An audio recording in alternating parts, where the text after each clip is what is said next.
Okay, good morning everybody. बड़ी खुशी है आप लोगों के साथ ये टॉपिक के ऊपर बात करते हुए।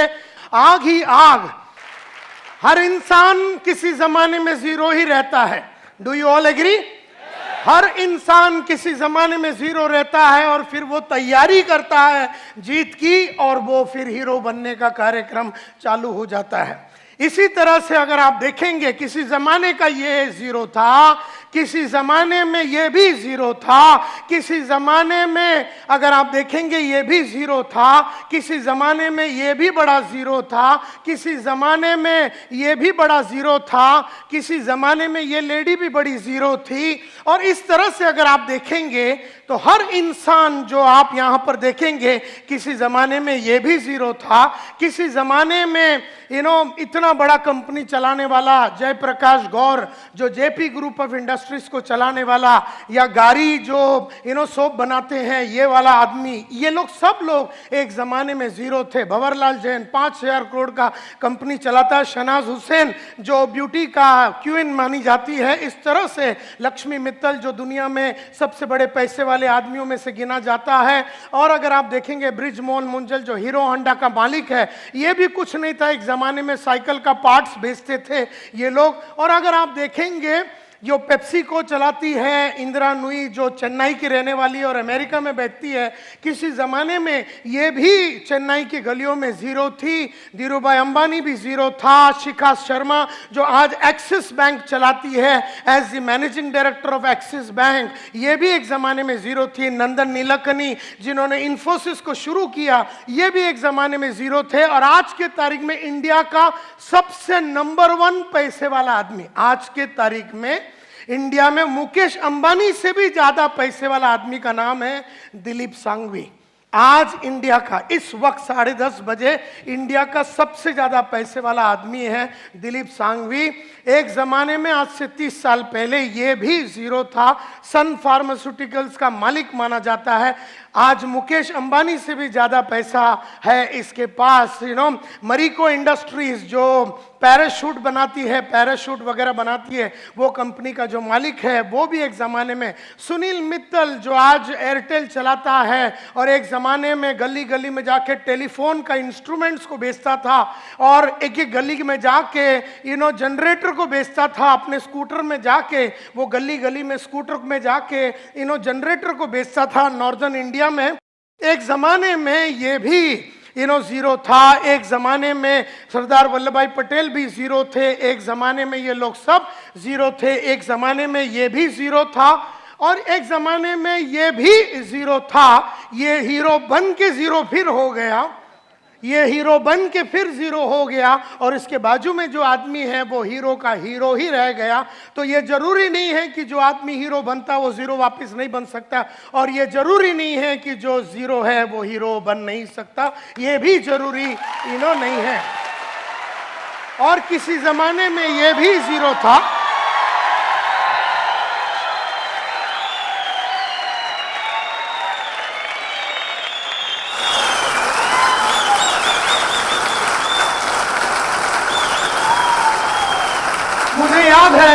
मुझे याद है मैं साहब को मिला था, मोहम्मद माजिद साहब को मिला था 2007 में केरला में। मुझे याद है मैं इनको मिला था, मेरे बाजू में बैठे थे, मैंने टॉक दिया था how to take business to the next level. 2007 की बात है, कोचिन में ताज रेसिडेंसी की बात है। उस जमाने में मैंने एक बहुत बड़ा शो किया था और उसके बाद इनको भी बुलाया गया था, तभी मैं इनसे मुलाकात की थी। 2007 की बात है, जनवरी 12 की बात है। तो ये इंसान को मैं तब से जानता हूं, तो आपको इस कंपनी में विश्वास न करने का कारण ही नहीं है, क्योंकि अगर मैं बोलता हूं कि ये विश्वास करने लायक आदमी है और ये कंपनी विश्वास करने लायक है, तो ये विश्वास करने लायक है। और संतोष नायर कभी भी सोच विचार किए बिना बात करता नहीं है, ये आप लोग सब लोग जानते हैं। तो ये विश्वास के ही हकदार है। और केरला में जब इनको अवार्ड दिया गया था for the best performer and the best entrepreneur, इस तरह से केरला में इनका बड़ा नाम है और आज तुम्हारे साथ वो काम कर रहा है। तो मुझे बड़ी खुशी है कि इस तरह का कंपनी में तुम लोग काम कर रहे हो। और किसी जमाने में ये भी जीरो था, और किसी जमाने में ये भी जीरो था, और किसी जमाने में ये भी जीरो था, और किसी जमाने में ये भी जीरो था, और किसी जमाने में ये भी जीरो था, और किसी जमाने में ये और ये और ये सब लोग जीरो थे, और किसी जमाने में हम भी जीरो थे, और किसी जमाने में ये और ये और ये और ये लोग सब जीरो थे। लेकिन इन सब लोगों ने जीरो से हीरो बनने का कसम खाया, और उन्होंने की जीत की तैयारी, इन्होंने की जीत की तैयारी। और ये लोग सब लोग रफ डायमंड थे, कोयले के अंदर बैठा हुआ रफ डायमंड की कोई खास कीमत नहीं होती है। फिर वो रफ डायमंड को कोयले के खजान से निकाला जाता है, फिर वो डायमंड के ऊपर 4 चीजें की जाती है। डायमंड के ऊपर 4 चीजें की जाती है। सबसे पहला उसका कलर, डायमंड की 4 क्वालिटी होती है। खास करके डायमंड की सबसे पहली क्वालिटी कलर, जो उसका नेचुरल कलर है उस पर आप कुछ नहीं कर सकते। मतलब अंदर का जो आदमी का नेचुरल जो कैरेक्टरिस्टिक्स है, जो फितरत है ना, उसको बदला नहीं जा सकता, क्योंकि अगर वो बेईमान है तो वो बेईमान है। कहने का मतलब ये है कि जो फितरत है वो बदला नहीं जा सकता, अनलेस वो बहुत मेहनत करके अपने आप में काफी परिवर्तन अगर वो लाता है तो कहने का मतलब ये है कि डायमंड की नेचुरल क्वालिटी में कलर आता है, क्लैरिटी आता है, कैरेट आता है, लेकिन नेचुरल क्वालिटी में एक चीज बिल्कुल नहीं आता है, और वो है कट। तो इंसान लोग डायमंड को करते हैं, लेकिन हम लोगों को कोई कट नहीं कर सकता। जैसे डायमंड को उठा के उसको छीनी हथौड़ी मार के उसको रफ डायमंड से क्रूअल डायमंड से उसको पॉलिश करके उसको कट करके अलग अलग जगह पे उसको फटका मार के उसको कट करके उसके अंदर वो क्लैरिटी को लाया जाता है। इस तरह से आपको अगर जीत की तैयारी करनी है, अगर आपको जीरो से हीरो बनना है, तो आपको अपने आप को कट करना पड़ेगा। आपको अपने आप को अलग अलग तरीके से तकलीफों में डालना पड़ेगा, क्योंकि जब आदमी को कट किया जाता है तो वो बहुत तकलीफ से और बहुत अड़चनों से गुजरता है। तो जो इंसान अड़चनों में गुजरता है वो अपने आप को कट करता है, जो पढ़ता लिखता है वो अपने आप को कट करता है, जो ऑडियो वीडियो सुनता है, जो ट्रेनिंग प्रोग्राम में आता है, जिसका गोल बड़ा क्लियर है, वो सब लोग वो इंसान होते हैं, वो जबरदस्त तरीके से अपने आप को कट करते हैं। और जब वो कट करते हैं वो आग से गुजरते हैं। अगर आप सोने को अगर आग में डालेंगे तो तपता रहता है। इसी तरह से मैं हमेशा कहता हूं कि जो इंसान अपने आप को लगातार कट करता है वो आग से गुजरता है, और वो आग से गुजरना, आग ही आग, आग ही आग अगर मैं बोलूं, अपने आप को लगातार आग में रखना। मेरे को 50 बरस का उम्र हो गया, लेकिन 30 साल पहले जो मैंने अपने आप को आग में डाला, जिस तरीके से मैंने अपने आप को तपाने की कोशिश की, जिस तरीके से मैंने अपनी पर्सनैलिटी में आग लगा के, जिस तरह से मैंने अपने कपड़ों पे आग लगा के, जिस तरीके से मैंने अपने सोच में आग लगा के, जिस तरीके से मैंने अपने जीवन में आग लगा के अलग अलग जो पुराना था उसको जला दिया, पुराना तरीके को जला दिया, पुराना कोट को जला दिया, पुराना सोच को जला दिया, पुराना स्टाइल को जला दिया, पुराना काम करने के तरीके को जला दिया। इस तरह से जला जला के आग ही आग में रह के मैंने अपने आप को जीत के लिए तैयार किया। और इसीलिए हर इंसान, और जो इंसान इस तरह से आग में खेलता है, जो इंसान इस तरह से अपने आप को तैयार करता है, वही इंसान सक्सेसफुल होता है, वही इंसान सक्सेसफुल होता है। और मैं अगर अपनी कहानी शुरू करूं और ये बताऊं तो आज से कई साल पहले की बात है। 1983 में मैंने अपना करियर चालू किया as a door to door salesman. लेकिन उसके पहले मैं रोज सुबह उठता था, सुबह जाके मैं न्यूज़पेपर डालता था। न्यूज़पेपर डालने के बाद चीरा बाजार, न्यूज़पेपर मैं लोखंडवाला के गलियों में डालता था। उसके बाद मैं चीरा बाजार में चरनी रोड में जाके अपना कॉलेज, हिंदुजा कॉलेज में जाता था। दोपहर को मैं चीरा बाजार में अकाउंटेंट का नौकरी करता था और रात को मैं ट्यूशन लेता था। इस तरह से गरीब मेरी जिंदगी बीत रही थी। गरीबी से मुझे प्यार हो चुका था, सोच मेरी छोटी थी, काम करने का तरीका मेरा छोटा था। ट्रेनों में ट्रैवल करता था, सेम शर्ट 4 दिन पहनता पहनता था, एक ही चप्पल कई सालों तक, इस तरह का छोटा जिंदगी में बिता रहा था। ये 1983 की बात है। राह चलते चलते एक दिन मेरा दोस्त जो स्कूल में मेरे साथ पढ़ता था, स्वामीनाथन अय्यर, मुझसे मिला और पूछा तू करता क्या? मैं बोला रोज सुबह जाता हूँ, न्यूज़पेपर डालता हूँ, उसके बाद कॉलेज जाता हूँ, उसके बाद दोपहर को अकाउंटेंट की नौकरी करता हूँ, रात को ट्यूशन लेता हूँ।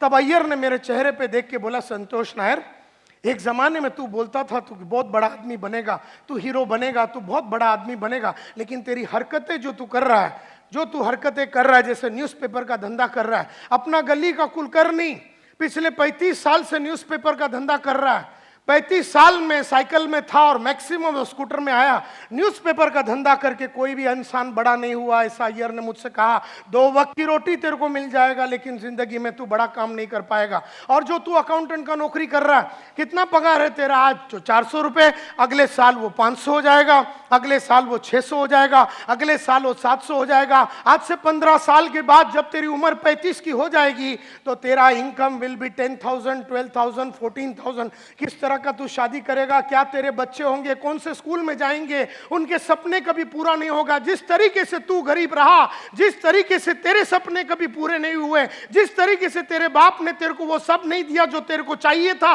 ताकि तू बड़ा इंसान बन सके, ये जो तू काम कर रहा अकाउंटेंट का, इससे तू बड़ा आदमी बन नहीं सकेगा। और रात को जो तू एक ट्यूशन लेता है उसमें 100 रुपया मिलता है, 2 ले ले 200 मिलेगा, 3 ले ले 300। ये गरीब सोच तेरी बदलेगी कब? और ये गरीबों जैसे हरकतें तेरी जो दिन बदलेगा, वो दिन तू हीरो बनेगा, वो दिन तू काम उस तरह का करेगा। क्योंकि जो अकाउंटेंट होता है ना, वो कभी अपने आप को पॉलिश नहीं करता। जो स्कूल का टीचर होता है ना, वो कभी अपने आप को पॉलिश नहीं करता। जो एक बैंक में काम करने वाला साधारण कैशियर, वो सुबह जाता है 9:30 बजे, शाम को वापस आता है, वो ना कभी अपने कपड़ों में, चाल में, ढाल में, विचार में, सोच में, तरीके में, विश्वास में, कॉन्फिडेंस में, कौशल्य में, नॉलेज में किसी तरह का वृद्धि नहीं करता। और इसीलिए वो साधारण था, वो साधारण है और वो मरेगा साधारण ही। इसलिए माय डियर फ्रेंड्स, इसलिए जरूरी है कि आदमी अपने आप को तैयार करे। जीतना हर आदमी का गेम है, लेकिन हर आदमी अपने आप को तैयार नहीं करता। जब स्वामीनाथन अय्यर ने मुझसे पूछा और कहा कि तू लाइफ में बड़ा आदमी नहीं बनेगा, तब मैंने अय्यर से पूछा, यार तू डरा मत, मेरे को बता करना क्या है।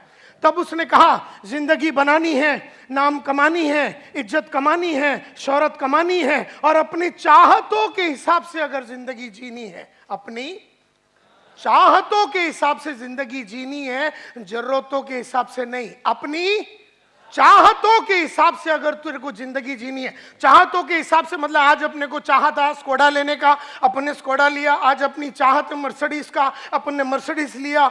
लेकिन जरूरत के हिसाब से देखा जाए तो वेस्टर्न रेलवे जिंदाबाद। जरूरतों के हिसाब से देखा जाए तो 1 बेडरूम हॉल किचन में कार हो सकता है। जरूरतों के हिसाब से देखा जाए तो अपनी चाल में सकती है। जरूरतों के हिसाब से देखा जाए तो अपन अपने स्कूल में अपने बच्चे लोगों को म्युनिसिपैलिटी स्कूल में डाल दिया तो उसकी जो जरूरत थी नॉर्मल एजुकेशन का, वो पूरा हो गया। लेकिन अगर आपकी बेटी की चाहत अमेरिका में जाके एक डिजाइनर बनने का और उसके लिए 1 करोड़ 9 लाख रुपया लगने वाला है, तो वो बात चाहत की है, वो जरूरत की नहीं है। और उसने जब मुझसे कहा, स्वामीनाथन अय्यर ने, कि तुझे चाहतों के हिसाब से अगर अपनी जिंदगी जीनी है, जरूरतों के हिसाब से तड़प तड़प के अगर नहीं जीनी है, तो एक ही प्रोफेशन है, एक ही धंधा है, एक ही काम है, एक ही औहदा है, एक ही चीज है जो तू कर सकता है, एक ही प्रोफेशन है, एक ही काम है जिसमें अगर तू घुस गया तो तू मालामाल बनेगा। तो मैंने पूछा उससे क्या? तो उसने कहा सेल्स। ऐसे कहा सेल्स। मैंने कहा कि मैंने तो सेल्स कभी किया नहीं है।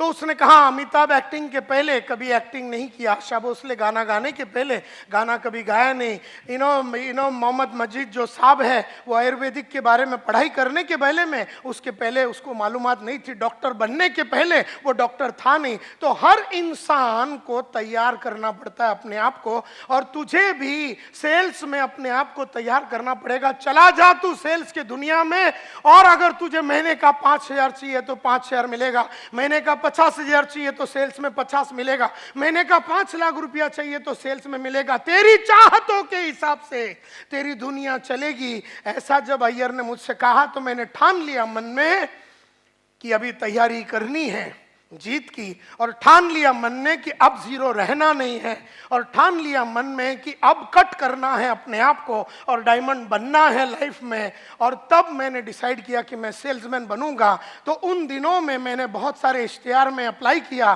किसी ने अपने को बुलाया नहीं। इश्तिहार पे अपन अप्लाई कर रहे थे। फिर एक दिन मैंने एक बड़ा सा एडवर्टाइजमेंट देखा, उसमें लिखा था बड़ा आदमी बनना चाहते हो, 6 महीने में बाइक लेना चाहते हो और अपने सपनों को पूरा करने चाहते हो तो आ जाओ walk in interview eureka Forbes. सुना है यूरेका फोर्ब्स? उस कंपनी का एडवर्टाइजिंग था।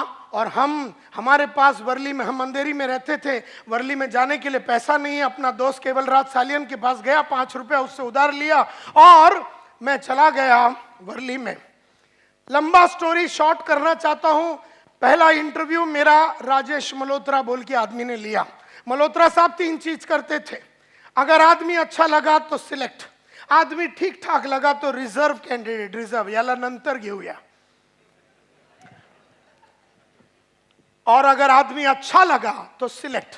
मल्होत्रा साहब ने मेरे को पहले कैटेगरी में डाल दिया, जिसमें उन्होंने मेरे को रिजेक्ट कर दिया, क्योंकि ना मैं सेल्समैन जैसा दिखता था, ना मैं बोलता था, ना मेरी सोच वैसा उनको नजर आया। उन्होंने अंग्रेजी में बहुत सारे क्वेश्चन पूछे, मैं जवाब नहीं दे सका, क्योंकि हम बर्फी वाला स्कूल में पढ़ते थे। डॉन बॉस्को एजुकेटेड मल्होत्रा साहब ने जब अपने को अंग्रेजी में बहुत सारा पूछा तो हम जवाब नहीं दे सके। मल्होत्रा साहब ना सिलेक्ट किया ना रिजर्व में डाला, उन्होंने रिजेक्ट कर दिया। और कहा मुंह पे देख के ये कि हम 15 दिन में बताएंगे। तभी मुझे नहीं मालूम था कि 15 दिन में बताने का मतलब है कि अपने को ऑलरेडी उसने रिजेक्ट कर दिया। ये तो बाद में मालूम पड़ा कि लोग अपने को घुमाने के लिए बोलते हैं ना, सोच के बताएंगे, बाद में बताते हैं। इसका मतलब है अपने को लात मार के उन्होंने भगा दिया। ये बात वो जमाने में नहीं समझ में आया, ये तो बाद में अभी समझ में आता है कि टोपी लगाने के लिए लोग इस तरह से बोलते हैं, मी नंतर कळू तुला, मी बोलतो तुझ्याशी, नंतर ये तू, इस तरह से वो बात करते हैं। तो रिजेक्ट कर दिया। अब मैं तो ये इंतजार में था कि 15 दिन में वो बताएंगे, लेकिन महीना भर में कुछ भी न्यूज नहीं आया। कहानी ऐसी जाती है कि मल्होत्रा साहब ने तो रिजेक्ट कर दिया, लेकिन बंबई आधा वो संभालते थे, आधा बंबई गुप्ता साहब बोल के दूसरा मैनेजर संभालते थे। उनको आदमियों की जरूरत पड़ी, वो मल्होत्रा साहब के पास गए और उन्होंने कहा, यार तूने बहुत सारे आदमियों को लिया है, लास्ट टाइम मैंने देखा वॉक इन इंटरव्यू में तेरे इधर 200-300 आदमी लोग आए थे, तो तेरे पास कोई कैंडिडेट है सिलेक्टेड तो मुझे दे दे। मुझे एक लोकेशन और एक ग्रुप चालू करना, एक टीम चालू करना। तो मल्होत्रा साहब ने कहा कि ये टाइम तो बहुत अच्छे आदमी नहीं मिले, इसके लिए मैंने सबको, थोड़ा ही मिला मेरे को सिलेक्टेड, तो मेरे पास नहीं है सिलेक्टेड कैंडिडेट। अच्छा, बोले तेरे पास कोई रिजर्व कैंडिडेट है तो वो दे दे, मैं उससे ही टीम चालू करता हूँ, गुप्ता साहब ने कहा। तो उन्होंने कहा नहीं यार, मेरे पास रिजर्व कैंडिडेट भी नहीं है, मैंने सबको सिलेक्ट करके ले लिया। अच्छा, बोले तेरे पास रिजेक्ट माल तो होगा तो वो ही दे दे मेरे को। तो मल्होत्रा साहब को गुप्ता साहब को मल्होत्रा साहब ने वो जो 150-200 आदमी जिसको उन्होंने रिजेक्ट किया था, वो रिजेक्टेड आइटम का सब फॉर्म दे दिया, उसमें अपना भी नंबर था। उस रिजेक्टेड फॉर्म के अंदर तो वो सब जीरो के फॉर्म से, वो सब जीरो वाले थे। वो जीरो के फॉर्म से गुप्ता साहब ने मालूम नहीं कौन सा टेक्निक यूज करके उसमें से छाटम छाट करके अपने को एक टेलीग्राम भेजा। ये 1985 की बात है, उस जमाने में SMS वगैरह नहीं होता था, टेलीग्राम होता था। और जब एक दिन दोपहर को, गांधी जयंती के दिन दोपहर को 2 बजे टेलीग्राम आया, मेरे हाथ में आया। नसीब मेरा था कि मेरे हाथ में आया और मैंने वो खोल के देखा, report for final interview, report for final interview,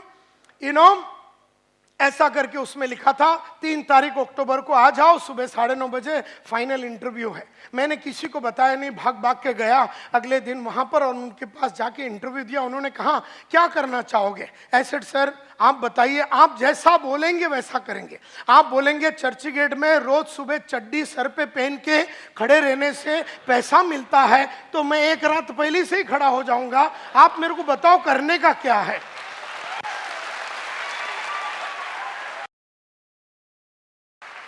तो इस तरह से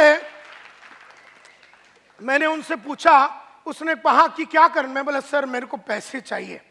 बोलता ये लाइन में बड़ा इज्जत है, नाम है, शौर्य। मैं बोला इज्जत बिज्जत नहीं चाहिए, अपने को रोकड़ा चाहिए, क्योंकि 18 महीने से भाड़ा नहीं भरा है महाराष्ट्र हाउसिंग बोर्ड को। माँ का इलाज के लिए पैसा नहीं है, बड़ी बहन का शादी नहीं हो रहा, पैसे नहीं है घर में, छोटी बहन का शादी नहीं हो रहा, पैसे नहीं है हाथ में, डॉक्टर को 6 महीने से पैसा नहीं दिया, किराने वाले को 6 महीने से पैसा नहीं दिया, न्यूज़पेपर वाले को 3 महीने से पैसा नहीं दिया, मेरे को आगे पढ़ने का था, पैसा नहीं था। ऐसे सिचुएशन में ये बोलता है इज्जत मिलेगा, नाम मिलेगा, वो किधर डालेगा अपन? तो हमने कहा मेरे को इज्जत बिज्जत नहीं चाहिए सर, अपने को बताओ रोकड़ा कैसा कमाने का है, टेल मी पैसा कैसा कमाने का। बोलता है I will teach you how to sell. एक बैच मैं कल सुबह 4 अक्टूबर को चालू कर रहा हूं, मैं एक बैच चालू कर रहा हूं 14-15 लोगों का, और एक मैं 15 दिन के बाद ज्वाइन चालू कर रहा हूं, तू कौन सा ज्वाइन करना चाहेगा? तो हीरो जो 0 लोग होते ना, तो मैंने बोला 15 दिन के बाद आता हूं। ये 0 लोग का यही काम होता है, कल सुबह मौका है, वो 0 लोग कभी पकड़ेंगे नहीं, 15 दिन डीले करें। मैं बोला 15 दिन के बाद आता हूँ, बाकी सब काम सल्टा बिल्टा के मैं आता हूँ। अभी सल्टाने के लिए क्या है लाइफ में? कुछ भी है नहीं, 8 आना है नहीं तेरे जेब में, क्या सल्टाएगा तू? फिर 0 लोग ऐसे बात करते हैं, मैं सल्टा के आता हूँ जैसे कि अंबानी की औलाद है, बहुत कुछ सल्टा के आने का है, इधर कुछ है नहीं।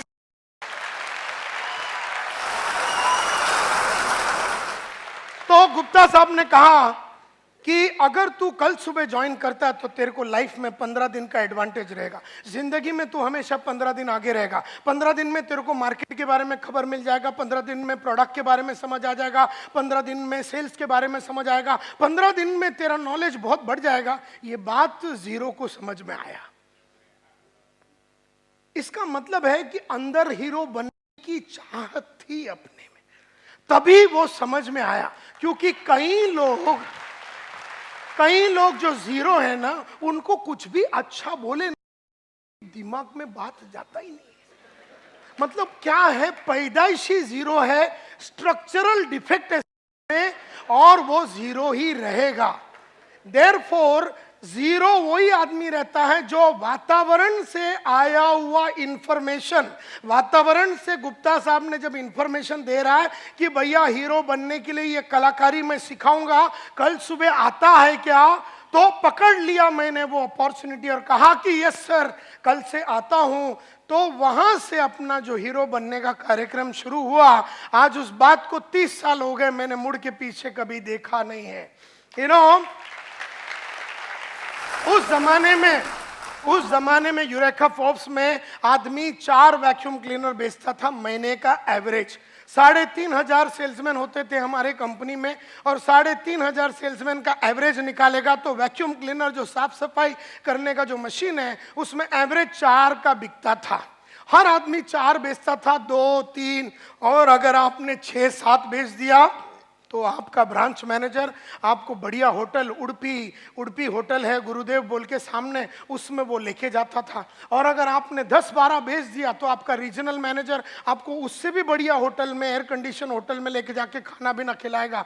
और अगर आपने 12 या 14 बेचा तो आपका कंपनी का मैनेजिंग डायरेक्टर, हमारा कंपनी का मैनेजिंग डायरेक्टर अखिल मार्फतिया, अपना स्टैंडर्ड 2000 रोवर कार, जो उस जमाने में सबसे महंगा गाड़ी होता था, उसमें आता था और ज्वेल ऑफ इंडिया बोल के एक रेस्टोरेंट है वर्ली में, वहां लेके जाता था। तुमको बियर चाहिए, चिकन चाहिए, जो भी चाहिए खिलाएगा, और बदन का कोई भी पार्ट पे चुम्मा लगाने को रेडी था।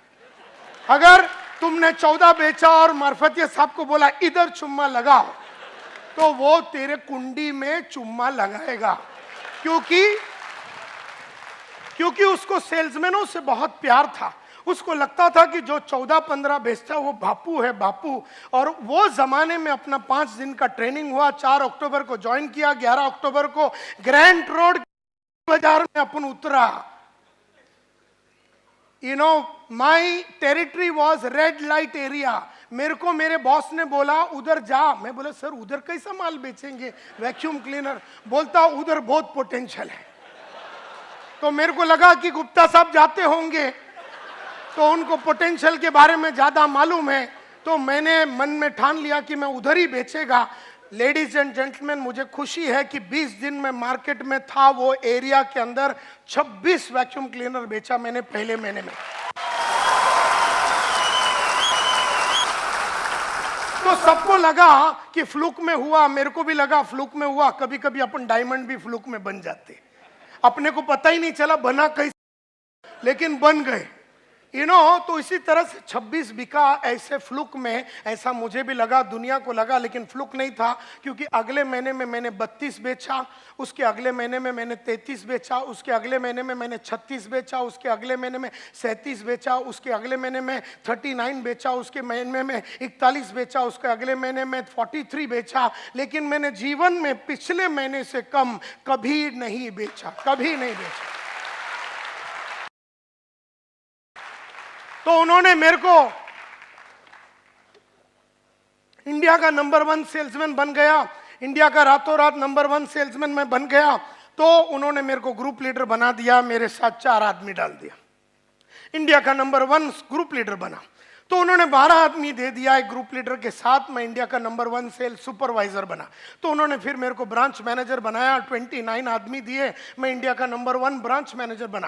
पहली बार इंडिया में 200 सेल एक ब्रांच ने हमने किया, पहली बार 300 सेल यूरेका फोर्ब्स में हमने किया, पहली बार 400 सेल एक ब्रांच ने हमने किया, पहली बार 500 सेल एक ब्रांच में हमने किया। हमारा काम ही था रिकॉर्डें बनाना और रिकॉर्डों को तोड़ना। इस तरह से हमने अपना जीवन को चालू किया और फिर हम डेप्यूटी डिविजनल सेल्स मैनेजर बने, डिविजनल सेल्स मैनेजर बने, एरिया सेल्स मैनेजर बने, रीजनल सेल्स मैनेजर बने। और फिर उसके बाद सीज फायर बोल के फायर एक्सटिंग्विशर कंपनी, लाल कलर का जो फायर एक्सटिंग्विशर है, उस कंपनी में डीजीएम बने और जनरल मैनेजर बने। और फिर उसके बाद एक ट्रेनिंग कंपनी टीम प्रोडक्टिविटी बोल के कंपनी में वाइस प्रेसिडेंट बने और वहां का हम डायरेक्टर बने। और 15 साल पहले हमने स्मार्ट बोल के ये ट्रेनिंग कंपनी शुरू की, जो इंडिया का जाना माना ट्रेनिंग कंपनी, हिंदुस्तान यूनिलीवर होवे, कोको कोला होवे, प्रॉक्टर एंड गैम्बल होवे, फोर्ड होवे, हुंडई होवे, महिंद्रा एंड महिंद्रा होवे, एशियन पेंट्स होवे, दुनिया की बेहतरीन कंपनियों को ट्रेन करने के बाद आज से करीबन 8-9 साल पहले हमने कहा कि अब ये बड़े कंपनियों को छोड़ देंगे और small medium nano micro enterprises, जो छोटे धंधे वाले 10 करोड़ 100 करोड़ 25 करोड़ 50 करोड़ ऐसे लोगों के साथ काम करेंगे। और आज हम लोगों का कंपनी पूरा छोटे और मीडियम एंटरप्राइजेस के धंधे वालों के लिए काम करती है। इस तरह से एक भयंकर 120 जन का कंपनी को हमने बनाया।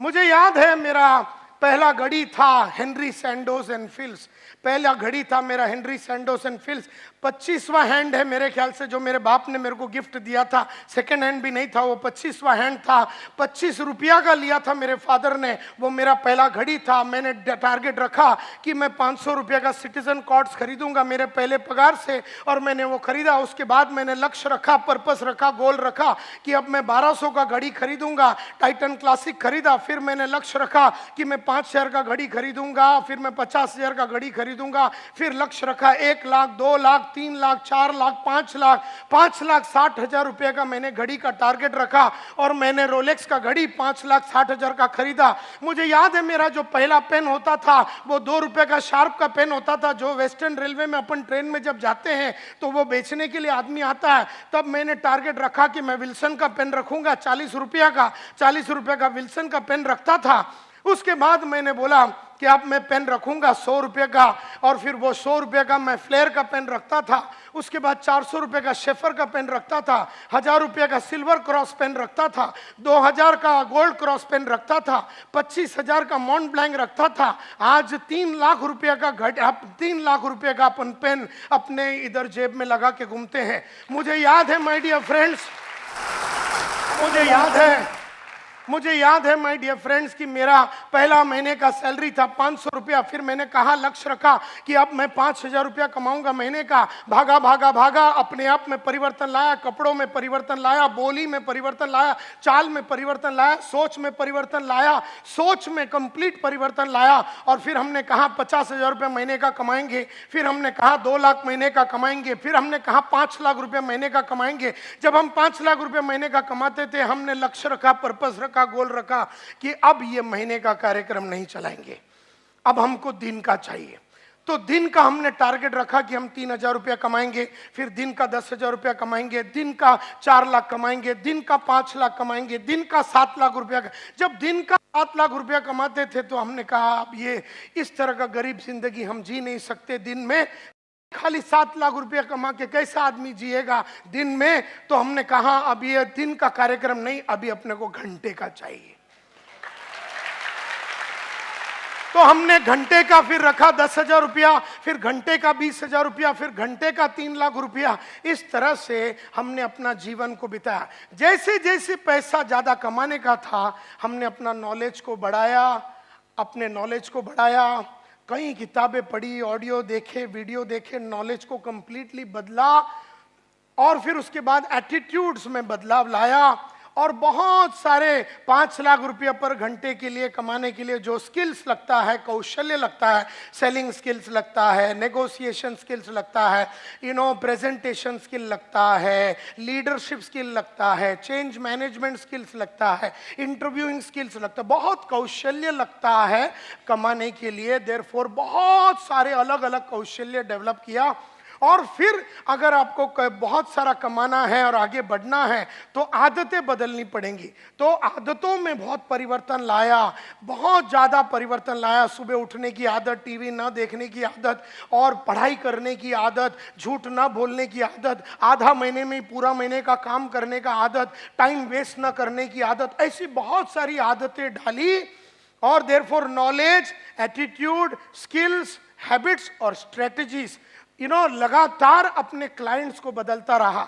एक जमाने में जो क्लाइंट मेरे को 20,000 रुपया देता था तो उसके सामने खड़े रह के डांस करता था। जब देखा कि ये 50,000 नहीं दे सकता और 50,000 के लिए दूसरे हायर लेवल के क्लाइंट चाहिए तो स्ट्रेटेजी ऐसा निकाला कि क्लाइंट्स को बदल दिए। लगातार हर 2 साल में अपने क्लाइंट्स को बदलता रहा, क्योंकि जो आज 20,000 देता है कल वो 2 लाख नहीं दे पाएगा। एंड देयरफॉर आज जो 20,000 रुपया देता है 2 साल के बाद उसको मैं छोड़ देता हूं और उसको पकड़ता हूं जो 50,000 रुपया आज दे सकता है। और जब अपने को 1 लाख रुपया चाहिए तो उसको छोड़ देता हूं और जब अपने को 2 लाख चाहिए तो फिर इसको छोड़ देता हूं। जैसे जैसे अपने को अगले लेवल पे जाना है तो वो पुराना नॉलेज को छोड़ देना पड़ेगा, पुराने एटीट्यूड्स को छोड़ देना पड़ेगा, पुराने आदतों को छोड़ देना पड़ेगा, पुराने कौशल्यों को छोड़ देना पड़ेगा, पुराने स्ट्रेटजीज को छोड़ देना पड़ेगा। हम में से कईयों का प्रॉब्लम यह है कि हमारी नॉलेज, एटीट्यूड, स्किल्स, हैबिट्स और स्ट्रेटजी सेम रही है और हमारी चाहत उसके आगे निकल गई। तो चाहत मेरी 5 लाख की है लेकिन हरकतें मेरी 20,000 वाली है। चाहत मेरी 5 लाख की है, कपड़े मेरे 20,000 वाले हैं। चाहत मेरी 5 लाख की है, सोच मेरा 20,000 का है। चाहत मेरी 5 लाख की है, कौशल्य मेरी 20,000 की है। चाहत मेरी 5 लाख की है, आदतें मेरी 20,000 वाली है। तो आदतें 20,000, चाहत 5 लाख, कैसा मैच होएगा? And therefore my dear friends, it is a very conscious thing. आपको एकदम कॉन्शियसली जानबूझ के इसके ऊपर सोचना पड़ेगा। हर टाइम आपकी तैयारी जीत की अगली लेवल की होनी चाहिए। आज जो जीत है वो 1 लाख की जीत है, कल का जीत तो 5 लाख की जीत है, परसों का जीत तो 10 लाख का जीत है। और देयरफॉर तैयारी 24 आवर्स मरते दम तक आपको करते रहना है। अभी गरीबों का प्रॉब्लम क्या है मालूम है? ये तैयारी ही नहीं करते। इनको जो घर है ना वो घर से बहुत सुख है। ये जो चाल में रहते हैं उस चाल का सुगंध इनको बहुत अच्छा लगता है। ये जो रेलवे स्टेशन के बाजू में रहते हैं उनको उधर का सुगंध और आवाज, रेलवे का आवाज नहीं आवे, नींद नहीं आवे। तो इस तरह से गरीबों की प्रॉब्लम क्या है कि गरीब जैसा था। कल मेरे ऑफिस में मैं निकल रहा था, एक लड़का है मेरे कंपनी में, नाम नहीं लूंगा, उसका अंग्रेजी बराबर नहीं है। तो मैंने उसको कहा कि हर रात मैं अपने आप को इंप्रूव करने के लिए, अंग्रेजी को इंप्रूव करने के लिए ये किताब लिखता हूँ। मैं उसको किताब बताया, वो किताब कैसे लिखता हूँ, मैं रोज कैसे शब्दकोश को बढ़ाता हूँ, सब कुछ बताया। और मैंने उसको बोला ये किताब लेके तू आज जाना। 1 घंटे के बाद मैं ऑफिस में वापस आया तो बोल रहा मैं घर जा रहा हूँ। मैंने तूने वो किताब लिया? बोले नहीं सर, ईस्ट में है ना। अब हम वेस्ट में बात कर रहे थे, बोले ईस्ट में है, अंधेरी ईस्ट के ऑफिस में है। तो मैं ना नोटबुक में लिखता हूं। मैं बोले यही प्रॉब्लम है, तुम छोटी सोच वाली औलाद ऐसे ही मैंने उसको बोला, तेरे को मैं बोलता हूं कि ये बुक लिख, तेरे को बुक बताता हूं, तेरे को बताता हूं कि मैंने अपने अंग्रेजी को कैसे सुधारा, तेरे को मैं रास्ता बताता हूं, तेरे को मैं बुक खोल के पूरा डिटेल में तेरे को बताता हूं कि कैसा रोज रात को मैं लिखता हूं, एक एक करके मैं कैसे लिखता हूं कि आज मैंने क्या अचीवमेंट किया अंग्रेजी के लिए, इससे मेरे को क्या फायदा हुआ, कल मैं अंग्रेजी को कैसे सुधारूंगा और उसके लिए क्या कदम लूंगा। मैं तेरे सामने ऐसा 10 बुक दिखाया, ये बुक तेरे को बोलता अपना ईस्ट वाले ऑफिस में जाके ले, और मेरे को बोलता ईस्ट में।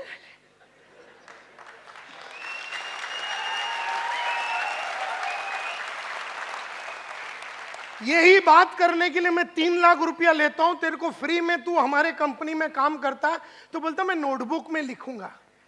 अबे मैं बोला नोटबुक में लिखना, और ये नोटबुक जिसमें नायर साहब की चित्र है, तो जब ये खोलेगा ना, इसका नाम है 21 day habit and confidence multiplier, यानी इंग्लिश की हैबिट, या फिर अभी इसको अगर हेल्थ के लिए यूज करना, अगर आपका वजन बहुत ज्यादा है, आपको वजन कम करना, 21 दिन में आपको 10 किलो कम करना, 21 दिन में 21 दिन में डायमंड बनना है ना, रोज रात को ये लिखने का, 21 दिन में आप बन सकते हैं।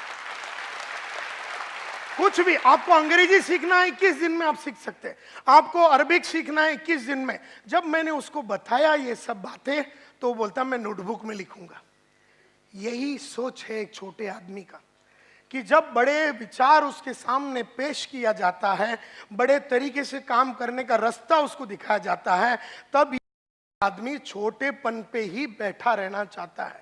यही प्रॉब्लम है इस दुनिया का, क्योंकि वो उसको मैं बोलता हूं तैयारी कैसा करने का, उसको समझ में नहीं आ रहा। वो ये बुक छोड़ के अंधेरी ईस्ट तक जाने के लिए आधा घंटा पौना घंटा लगेगा, और रिटर्न आना, यानी बदन को जो तकलीफ लगेगा, फिजिकल पेन जो लगेगा, जो तकलीफ लगेगा, खर्चा लगेगा, और वहां जाके उसको लाना, उसने उस चीज को पोस्टपोन ही कर दिया। And that is why a large number of people अपने आप को बना नहीं सकते हैं, क्योंकि वो तैयारी जीत की नहीं कर रहे, वो हमेशा तैयारी हार का कर रहा है। वो आदमी जिसकी हरकत कल थी, वो जीत की तैयारी नहीं थी, वो हारने की तैयारी थी। तो जीतने वाले उसको लेसन सिखा रहे, लेकिन हारने वाले को इतनी जमाने से हारने की आदत, क्योंकि उसका उम्र चाहे 35 का है और 15 साल से जानता है कि मेरी अंग्रेजी खराब है, और 6 महीने में अंग्रेजी सुधार सकता है अगर वो मन में ठान लेगा।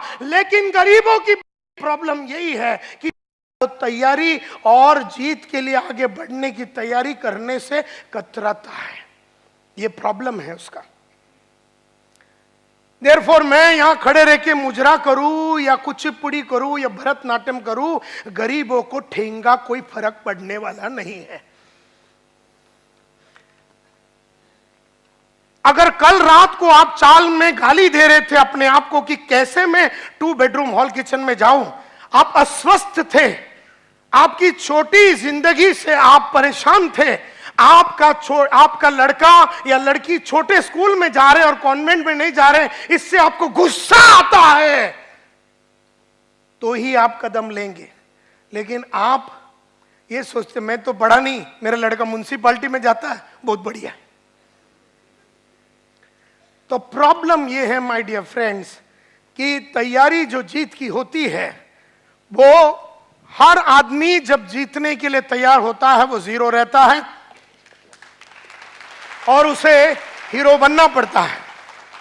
इस तरह से मुझे याद है कि मेरा पहला जो गाड़ी था, पहला जो बाइक था, वो मैं वेस्टर्न रेलवे में जाता था। उसके बाद मैंने पहला सेकेंड हैंड कावासाकी बजाज खरीदा। फिर मैंने कहा कि इसके ऊपर ज़्यादा देर में वक्त नहीं बिताऊंगा, तो मैंने राजदूत 175 टेलीस्कोपिक सस्पेंशन वाला बाइक लिया। उसको मैंने थोड़े दिन चलाया, मैं बोला इसको ज़्यादा दिन नहीं चलाऊंगा। सेकेंड हैंड प्रीमियर पद्मिनी का लक्ष्य रखा।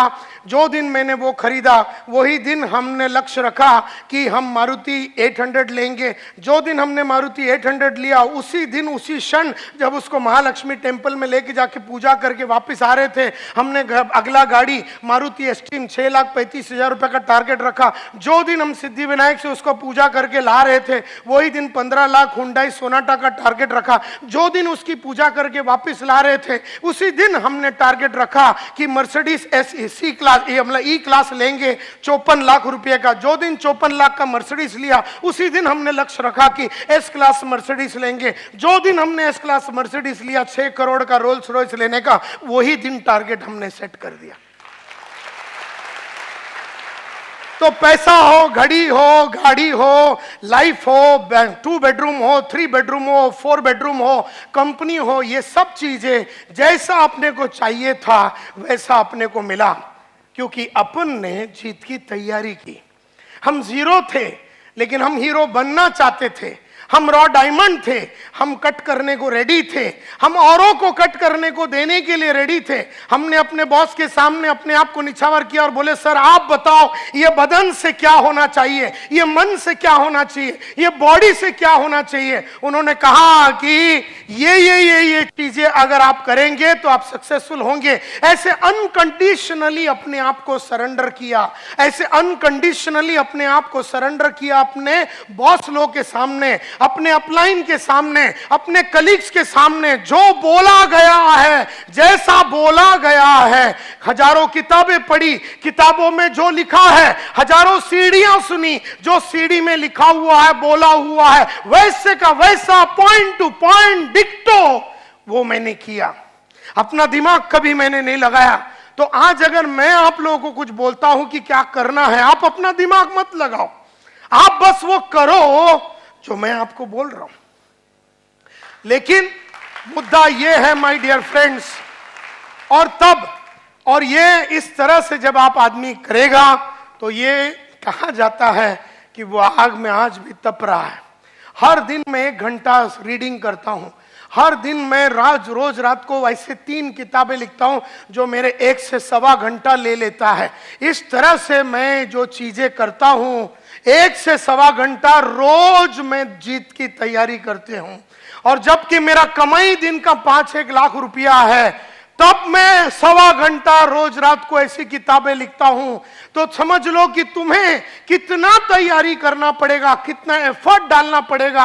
आज हम ये स्टेज पे आ गए हैं, फिर भी हमने पढ़ाई लिखाई को बंद करने से इनकार किया। हम कभी ये मानते ही नहीं है कि माझ्याकडे काही आहे आणि मला काही कळतं। अपने को कुछ नहीं आता है, अपन एकदम सिंपल आदमी है, अपने को जमाने के बारे में कुछ नहीं मालूम। मैं रोज रात को पढ़ता हूँ, रोज रात को अपने आप को अपग्रेड करता हूँ, और इसीलिए 30 साल से रेगुलरली सक्सेस मिला। कईयों को 1 साल सक्सेस मिलता है, फिर नीचे चला जाता है, फिर 6 महीना गायब रहता है, फिर थोड़ा सक्सेस मिलता है, फिर वो नीचे चला जाता है, फिर थोड़ा मिलता है, फिर वो गाँव चला जाता है, फिर नीचे चला जाता है। इस तरह से लाइफ बढ़ता नहीं है, इस तरह से लाइफ बनता नहीं है। तो माय डियर फ्रेंड्स, मुझसे लोग देयरफॉर पूछते हैं कि सर ये सभी लोग जो थे जिनके बारे में आपने कहा जो जीरो थे और हीरो बने कैसे, तो मैंने स्टडी किया उनके लाइफ को, मेरे लाइफ को, और दुनिया के बेहतरीन विश्वनाथन आनंद जो चेस प्लेयर है, दुनिया के बेहतरीन बैट्समैन, दुनिया के बेहतरीन एक्टर, इनके लाइफ को, दुनिया के बेहतरीन नेटवर्कर। मैं नेटवर्किंग इंडस्ट्री में 1989 में घुसा था। I was India first representative. 1988 में इंडिया का सबसे पहला रिप्रेजेंटेटिव था। डायरेक्ट सेल्स के लिए मेरे को भेजा गया बर्लिन में, जर्मनी में, वर्ल्ड डायरेक्ट सेल्स कांग्रेस में, जहां पर दुनिया की बेहतरीन वर्ल्ड कॉरपोरेशन का कॉन्फ्रेंस हुआ था। और आज से करीबन 30 साल पहले मैं पहली बार नेटवर्किंग से वाकिफ हुआ। तो मेरा पहचान और मेरी अंडरस्टैंडिंग और मेरी क्लैरिटी 30 साल पुरानी है। और मैंने इन 30 सालों में देखा कि लगातार कुछ लोग आगे बढ़ते हैं और कुछ लोग ऊपर नीचे, और कुछ लोग बढ़ ही नहीं रहे हैं, वो उठ ही नहीं पा रहे हैं। तो ऐसा क्यों हुआ? तो मैं एक वॉयज ऑफ डिस्कवरी में गया। मैंने कईयों की बायोग्राफी पढ़ी, ऑटोबायोग्राफी पढ़ी, मैंने बहुत सारे लोगों का मीटिंग किया, और मैंने बहुत सारे चीजें सोचा, और दुनिया की बेहतरीन MLM और नेटवर्क मार्केटिंग के लोगों से वर्ल्ड वाइड मिला। एमवे का मालिक, एवरीश्लेन का मालिक, एवॉन का मालिक, सब मेरे बाजू में बैठे रहते थे आज से करीबन 25-30 साल पहले। और उन सब लोगों को वर्ल्ड की सबसे बढ़िया कंपनी की, एमएलएम कंपनी की लोगों से मेरा उठना बैठना हुआ था 30 साल पहले। उन सब से सीखा और मैंने पूछा अपने आप से, दुनिया के लिए पूछा कि सक्सेस का फॉर्मूला क्या है। तब मुझे समझ में आया, success everybody wants it, yes और नो। मैंने देखा कि किसी को भी पूछो सक्सेस चाहिए, तो मुझे लगा कि हार्ड वर्क शायद सक्सेस का फॉर्मूला रहेगा। लेकिन मैं आज आपको बताना चाहता हूं, हार्ड वर्क का सक्सेस से कोई लेना देना नहीं है। क्योंकि अगर हार्ड वर्क ही सक्सेस का फॉर्मूला है तो मेरे बाजू में एक आदमी रिक्शा चला रहा, पिछले 30 साल से गरीब था, गरीब है, गरीब रहेगा। तो हार्ड वर्क का सक्सेस से कोई लेना देना नहीं है। हाँ, शायद हार्डवर्क एक चीज हो सकता है सक्सेस के लिए, एक एलिमेंट हो सकता है सक्सेस के लिए, लेकिन सिर्फ हार्डवर्क से आदमी लाइफ नहीं बना सकता। क्योंकि अगर सिर्फ हार्डवर्क करना है तो मजदूर लोग भी रोज हार्डवर्क करते हैं लेकिन उनका लाइफ सक्सेसफुल नहीं होता। देयरफॉर हार्डवर्क शायद सक्सेस का एक फॉर्मूला है, लेकिन सिर्फ हार्डवर्क से सक्सेस नहीं मिलता। फिर हमने देखा कि सीक्रेट ऑफ सक्सेस अगर जानना है तो क्या देखना है, हमें क्या यह देखना है कि आदमी ने क्या किया।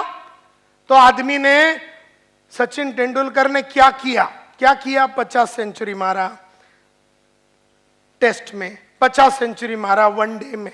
आदमी ने क्या किया सब देख रहे हैं। आदमी ने क्या किया, मोहम्मद माजिद साहब 40,000 करोड़ के मालिक है, आज इतना फैक्ट्री है, ये है, सेमी डायरेक्ट इतना वर्ल्ड वाइड कॉरपोरेशन है।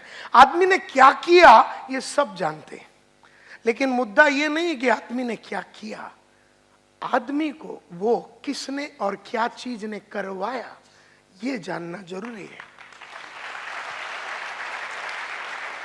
कौन है जो सचिन तेंदुलकर से 50 सेंचुरी करवाया, क्या है जिसकी वजह से सचिन तेंदुलकर 50 सेंचुरी वनडे में मारा, 50 सेंचुरी मतलब टेस्ट मैच में मारा। वो क्या है जो नायर साहब को 7 लाख रुपया दिन का कमाने में मजबूर करती है।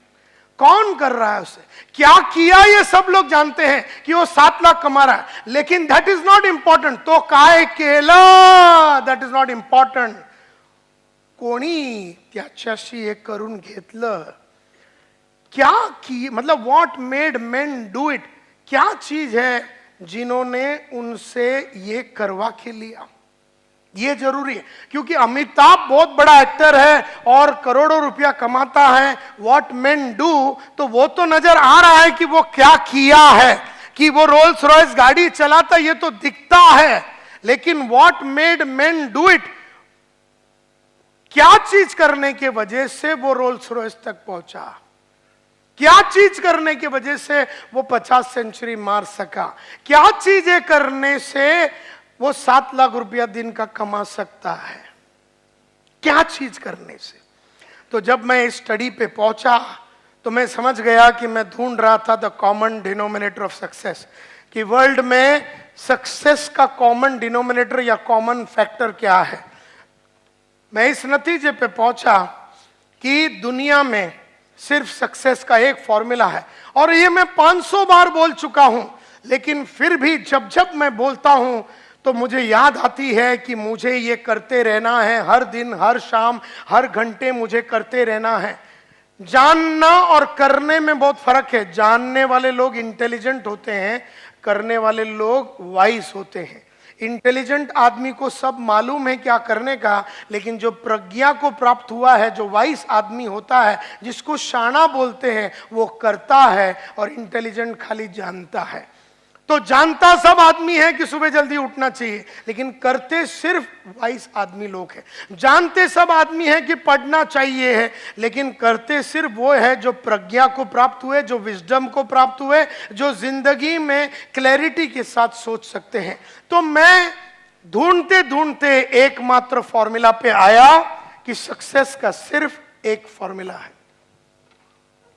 जैसे थोड़े देर पहले जब इधर खड़े रह के कमांडो साहब ने कहा कि रिकॉर्डिंग नहीं करना है, फिर भी मेरी नजरें उधर जा चुकी है जहां पर 3 आदमी ये रूम में रिकॉर्डिंग कर रहा है।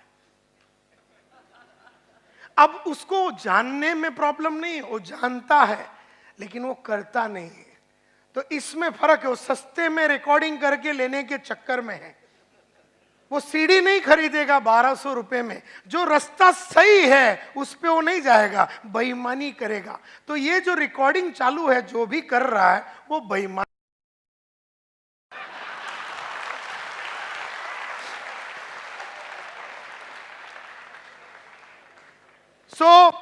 क्योंकि उसको बोलने के बावजूद समझ में नहीं आता। वो अनपढ़ गवार नहीं है, वो शाना समझता अपने आप को, लेकिन है वो गधा। समझने से शाना कोई नहीं होता, बनने से ही शाना होता है। तो सक्सेस का एकमात्र फॉर्मूला है और वो है ये: The secret lies in the fact that successful people form the habit of doing things that failures don't like to do. बड़ा सिंपल है। सक्सेस का फॉर्मूला सिर्फ एक ही है। सक्सेस का फॉर्मूला सिर्फ एक ही है और वो ये है: the secret of success. Success का सीक्रेट कहां पर है? It is in the fact कि सक्सेसफुल लोगों ने वो करने की आदत डाली जो उन्हें अच्छा नहीं लगता। सक्सेसफुल लोगों में और अनसक्सेसफुल लोगों में फर्क सिर्फ इतना है कि सक्सेसफुल लोगों ने वो करने की आदत डाली जो अनसक्सेसफुल लोगों को करने को अच्छा नहीं लगता। सक्सेसफुल लोगों में और अनसक्सेसफुल लोगों में, कामयाब लोगों में और नाकामयाब लोगों में फर्क सिर्फ इतना है कि कामयाब आदमी ने वो करने की आदत डाली जो उसे अच्छा नहीं लगता और नाकामयाब आदमी हमेशा वो करता है जो उसे अच्छा लगता है। मुझे भी सुबह उठने को अच्छा नहीं लगता, तुम्हें भी सुबह उठने को अच्छा नहीं लगता, लेकिन रोज सुबह 5:15 बजे उठ के मैंने उठने की आदत डाली। मुझे भी पढ़ने को रोज 1 घंटा सुबह पढ़ने को अच्छा नहीं लगता, तुम्हें भी रोज सुबह 1 घंटा पढ़ने को अच्छा नहीं लगता, लेकिन रोज सुबह मैंने 1 घंटा पढ़ पढ़ के मैंने पढ़ने की आदत डाली। मुझे रोज सुबह जू बीच में जाके 1 घंटा चलने को अच्छा नहीं लगता, लेकिन रोज सुबह मैं और मेरी बीवी जू बीच में जाके चल के चलने की और एक्सरसाइज करने की आदत। मुझे भी रोज सुबह आधा घंटा मेडिटेशन करने को अच्छा नहीं लगता, तुम्हें भी वो चीजें करने को अच्छा नहीं लगता, लेकिन मैंने रोज सुबह आधा घंटा मेडिटेशन कर करके मैंने करने की आदत डाली। मुझे भी टीवी देखने को अच्छा लगता है, तुम्हें भी टीवी देखने को अच्छा लगता है, लेकिन मैंने नहीं देख के ना देखने की आदत डाली और तुम देख के देखने की आदत डाली। तुम जो भी कुछ हो तुम्हारी आदत के वजह से हो, मैं जो भी कुछ हूं मेरी आदत के वजह से हूं। सिंपल। मैंने वो किया जो अच्छा नहीं लगता, तुमने वो किया जो तुम्हें अच्छा लगता है। सिर्फ एक ही फॉर्मूला है सक्सेस का, और गरीब हो या अमीर हो सब पे लागू होता है एक कच फॉर्मूला: वो करो जो अच्छा नहीं लगता। मुझे भी बड़े बड़े लोगों को मिलने को अच्छा नहीं लगता, तुम्हें भी बड़े बड़े लोगों को मिलने को अच्छा नहीं लगता, लेकिन मैंने बड़े बड़े लोगों को मिल के अपना बड़े लोगों को मिलने का कॉन्फिडेंस बढ़ाया। हम लोग छोटे लोगों को मिल के छोटे लोगों में खुश रहने की हमने आदत डाली। मुझे भी झूठ बोलने को अच्छा लगता है, तुम्हें भी झूठ बोलने को अच्छा लगता है, लेकिन मैंने नहीं बोल के न बोलने की आदत डाली। और कई डाउनलाइन ने अपने अपलाइन को टोपी लगा के टोपी लगाने की आदत डाली। मुझे भी रोज काम करने को अच्छा नहीं लगता, तुम्हें भी रोज काम करने को अच्छा नहीं लगता, लेकिन मैंने रोज काम करके रोज रेगुलरली काम करने की आदत डाली। तुमने कभी कभी काम करके कभी कभी काम करने की आदत डाली। तुम जो भी कुछ हो तुम्हारी आदत की वजह से, अमिताभ जो भी कुछ है उसकी आदत की वजह से, मैं जो भी कुछ हूं मेरी आदत की वजह से है। हम सब लोग जो भी कुछ है हमारी आदत की वजह। और मैं ये बोलता हूं क्वालिफिकेशन से कोई फर्क नहीं पड़ता है, एजुकेशन से कोई फर्क नहीं पड़ता है। तुम कहां से आए, तुम महाराष्ट्रन हो, हिंदू हो, मुसलमान हो, तुम सिख हो, ईसाई हो, तुम्हारा बाप गरीब था, तुम चाल में रहते थे, तुमने पढ़ाई किया नहीं किया, तुम्हारा सपोर्ट है सपोर्ट नहीं है, तुम्हारा अच्छा कांटेक्ट है नहीं है, तुम चाल में रहते थे बिल्डिंग में रहते थे, इससे कोई फर्क नहीं पड़ता। तुम्हें सिर्फ वो करना है जो तुम्हें अच्छा नहीं लगता। कई लोग इधर आके बैठ के, कई लेक्चर में आके बैठ के सो जाते हैं, बैठ के सो जाते हैं, क्योंकि उनको लेक्चर में आके बैठ के सोने की आदत लग गई। और कोई लोग है किताब लेके आते, बोले इंपॉर्टेंट पॉइंट लिखते हैं, चलो इंपॉर्टेंट पॉइंट लिखते हैं। और कई लोग ऐसे खाली हाथ, मैं जिधर भी जाता हूं नोट्स बनाता हूं, तुम जिधर भी जाते हो नोट्स नहीं बनाते हो। फर्क सिर्फ इतना ही है, मैं वो बुक लेके आता हूं और पॉइंट लिखता हूं। मैं प्रोग्राम खत्म होने के बाद रात को घर में जाता हूं और पूरे दिन में जो प्रोग्राम में जो ट्रेनर ने सिखाया, करीबन 1.5 से 3 घंटा बैठ के पूरा दिन में क्या सीखा वो पूरा लिख देता हूं। तो तुम्हारे जगह पे मैं आज अगर होगा तो रात को सोने के पहले 200 पेज की किताब में संतोष नायर ने आज सुबह 10 बजे से लेके 10:30 से लेके 1:30-2 बजे तक क्या बताया वो मैं पूरा लाइन से लिखूंगा। नायर साहब ने सक्सेस का फॉर्मूला बताया, नायर साहब ने बताया, नायर साहब ने ये बताया। ऐसे लिखते लिखते मैं 3-3:30 बजा डालूंगा। और तुम में से कई ऐसे लोग हैं बराबर रात को 10 बजे राणा प्रताप देखेंगे, उसके बाद कुछ तो लोग कहेंगे देखेंगे, उसके बाद 11 बजे आहट देखेंगे, और फिर बाजू में जो आइटम है उसको पकड़ के सो जाएंगे। जब तुम सो रहे हो मैं लिख रहा हूं, जब तुम सो रहे हो और कार्यक्रम कर रहे हो मैं लिख रहा हूं। फर्क सिर्फ इतना है, मैं लिखने के बाद कार्यक्रम करता हूं, तुम कार्यक्रम करके सो जाते हो।